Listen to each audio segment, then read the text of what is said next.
प्यारे दर्शकों नमस्कार। आइए नजर डालते हैं हमारे प्यारे राज्य हरियाणा की तमाम बड़ी खबरों पर। वीडियो शुरू करने से पहले कमेंट बॉक्स में जय हिंद लिखकर हमें सपोर्ट करें। तो चलिए शुरू करते हैं। में अब इस तरीके से बनेगी बुढ़ापा पेंशन, सरकारी करालों के नहीं काटने पड़ेंगे चक्कर। हरियाणा सरकार द्वारा हर वर्ग के लिए कई महत्वाकांक्षी योजनाएं चलाई जा रही हैं। सरकार द्वारा बुजुर्गों को आर्थिक सहायता प्रदान करने और रोजमर्रा के खर्चों को निपटाने के लिए वृद्धावस्था सम्मान पेंशन योजना को शुरू किया गया है। ये एक महत्वपूर्ण सामाजिक योजना है जिसका उद्देश्य वरिष्ठ नागरिकों को आर्थिक सहायता मुहैया कराना है।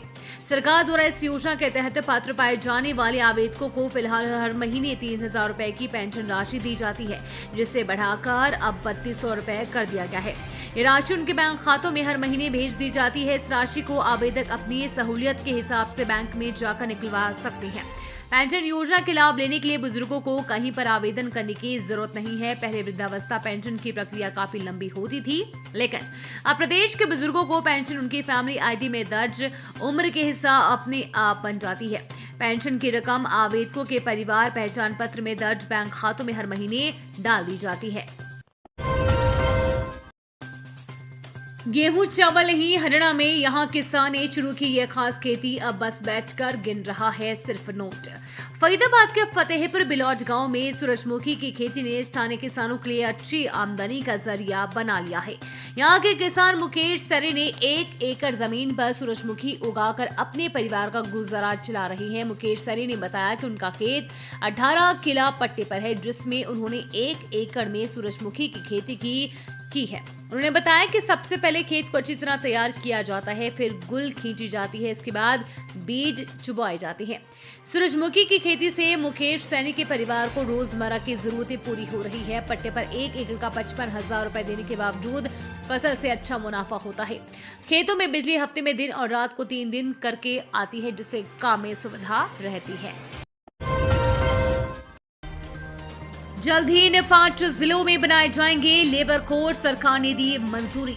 श्रम संबंधी विवादों के जल्द निपटारे के लिए सोनीपत, पलवल, रेवाड़ी, झज्जर व बावल में श्रम न्यायालय स्थापित किए जाएंगे। इससे श्रमिकों को समयबद्ध न्याय मिल सकेगा। मुख्यमंत्री नायब सिंह सैनी ने इस संबंध में अधिकारियों दिशा निर्देश दिए हैं। उन्होंने कहा कि इन न्यायालयों के गठन में किसी भी प्रकार की देरी या लापरवाही बर्दाश्त नहीं की जाएगी। उन्होंने ये निर्देश वित्त वर्ष 2025-26 के बजट घोषणाओं की प्रगति की समीक्षा बैठक के दौरान दिए। मुख्यमंत्री ने अधिकारियों को निर्देश दिए कि सोनीपत और करनाल में प्रस्तावित ESI अस्पतालों के निर्माण को भी प्राथमिकता के साथ पूरा करवाया जाए। इन दोनों अस्पतालों के निर्माण से प्रदेश के श्रमिकों, औद्योगिक क्षेत्र और आसपास के नागरिकों को बेहतर एवं आधुनिक स्वास्थ्य सेवाएं उपलब्ध होंगी।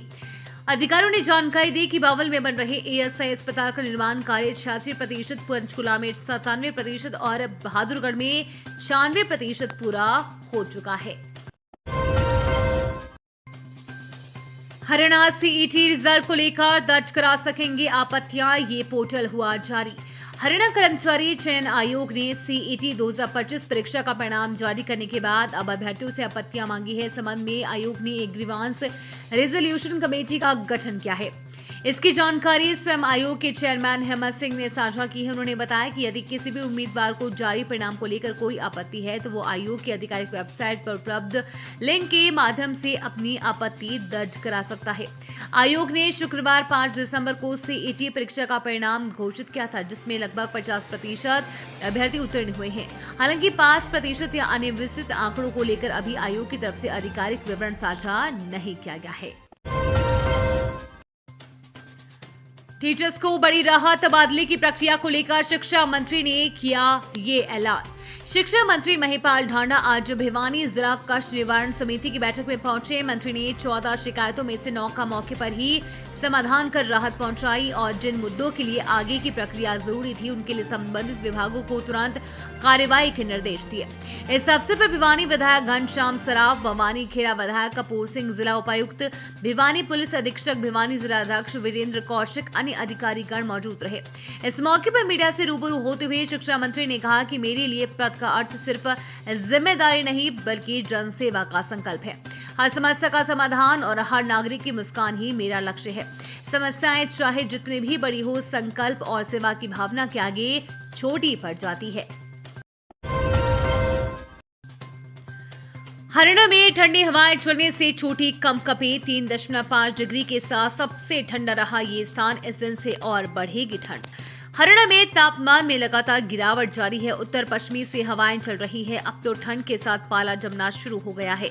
मौसम विभाग के मुताबिक तापमान में 8 दिसंबर तक उतार चढ़ाव देखने को मिलेगा। इसके बाद न्यूनतम तापमान में गिरावट देखने को मिलेगी। वहीं नमी कम होने के कारण अभी धुंध या कोहरे का असर देखने को नहीं मिला है।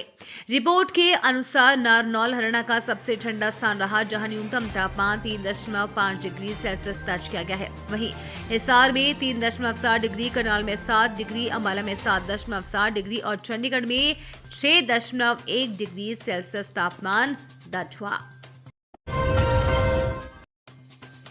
सीएम नाम सिंह सैनी की बड़ी घोषणा, अब हरियाणा पुलिस में इतने प्रतिशत महिलाएं। हरियाणा सरकार ने बड़ा निर्णय लिया है। अब पुलिस विभाग में महिला की बल की भागीदारी 15 से बढ़कर 25% की जाएगी। इसके लिए जल्द 6000 पदों पर नई भर्तियां होंगी। इसमें 1250 पद केवल महिलाओं के लिए होंगे। सीएम सैनी ने कहा कि राज्य में महिला सुरक्षा को सुदृढ़ करने के लिए सरकार ने हिस्सेदारी बढ़ाने का फैसला किया है। ये भी बताया जा रहा है कि महिलाओं की सुरक्षा के लिए 7 नए महिला पुलिस थाने भी बनाए जाएंगे। वर्तमान में 33 महिला पुलिस थाने हैं। वहीं गृह विभाग के अतिरिक्त मुख्य सचिव डॉक्टर सुमिता मिश्रा ने बताया कि पुलिस बल को अत्याधुनिक तकनीक व सुविधाओं से लैस करने के लिए पहले चरण में 150 करोड़ रुपए की स्वीकृति दी गई है। ये थी आज की फटाफट खबरें। हम मिलेंगे अगले बुलेटिन में। तब तक के लिए धन्यवाद और जय हिंद।